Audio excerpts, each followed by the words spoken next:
జాసి జాసి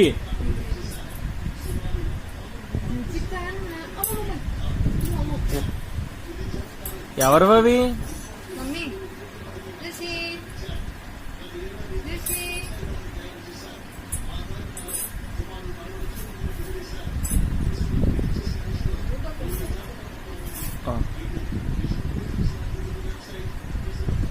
జాసి ఏందమ్మా అది? ఎవరు అవి?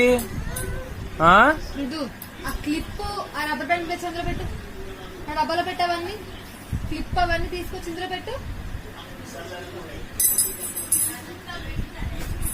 ఇలా అక్కడ పెట్టు. అవన్నీ అందులో ఈ డబ్బాలో కూర్చో. ఏయ్ పిల్లలు చిన్నప్పుడు ఏం చేసినా భలే క్యూట్గా అనిపిస్తుంది కదా. సో మా జాషి మళ్ళీ చిన్నగా అయిపోతే బాగుంది అనిపిస్తుంది నాకు. మీ పిల్లల్ని చూసినప్పుడు కూడా మీకు అలా అనిపిస్తుందా?